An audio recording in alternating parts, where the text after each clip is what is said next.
2-3 ತೊಗೊಂಡೀನಿ.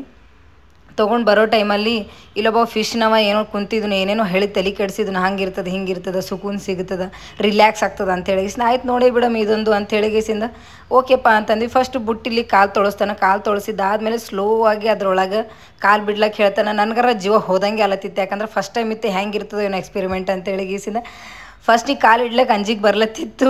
ಅಂದ್ರೂ ಟ್ರೈ ಮಾಡಿದೆ, ಯಾಕಂತಂದ್ರೆ ರೊಕ್ಕ ಕೊಟ್ಟಿನ ರೊಕ್ಕ ವೇಸ್ಟ್ ಆಗಬಾರ್ದಿಲ್ಲ. ನಮ್ಮ ರೊಕ್ಕ ಕೊಟ್ಟು ನಾವೇ ತಿಂಡಿ ಮುರಿಸ್ಕೊಳ್ಳೋದಂದ್ರೆ ಇದನ್ನೇ ನೋಡ್ರಿ ದಂದ. ಅವು ಫಿಶ್ಗಳು ಕಾಲಿಡೋಣ ಏನು ಎಷ್ಟು ದಿನದ ಒಂದು 10 ವರ್ಷದಿಂದ ಉಪವಾಸ ಇರೋವು ಊಟ ಸಿಕ್ಕಂಗೆ ಆಗಿತ್ತು ಅವಕ್ಕೆ. ನನಗೆ ಎಲ್ಲಿ ಕಾಲೆಲ್ಲ ಕಚ್ಚಿಗೇಸಿನ ಖಲಾಸ್ ಮಾಡ್ತಾವೆ ನಾನು ಹಂಗೆ ಆಗ್ಬಿಟ್ಟಿತ್ತು. ನನಗೆ ಅಷ್ಟು ಕಚ್ಗುಳಿ ಆಗ್ಲಕತ್ತಿತ್ತು, ಅಷ್ಟು ಗುದ್ಗುದಿ ಆಗಕತ್ತಿತ್ತು. ಅವ್ನು ಹೇಳಿದ್ನು ಇಲ್ಲ ಫಸ್ಟಿಗೆ ಹಂಗಾಗುತ್ತೆ, ಏನೂ ಆಗಲ್ಲ, ನೀವು ರಿಲ್ಯಾಕ್ಸ್ ಆಗಿರಿ ಅಂತಂದನು. ನೀನು ಮಣ್ಣಾಗ ಮಾರಿಯಾಗ ಮಣ್ಣು ಹಾಕ, ನೀನು ಮುಂಡ ಮುಚ್ಚ ಹೆಂಗೂ ₹100 ಕೊಟ್ಟು ನಿನ್ನ ಕೈಯಾಗ ಸಿಗಬಿದ್ದು, ನೀ ಹೇಳ್ದಂಗೆ ಕೇಳಬೇಕಲ್ಲ ಅಂತೇಳಿ ಈಸಿಂದ ಅವ ಹೇಳ್ದಂಗೆ ಮಾಡ್ದೆ. ಸೈಲೆಂಟಾಗಿ ಕಾಲಿಟ್ಟ.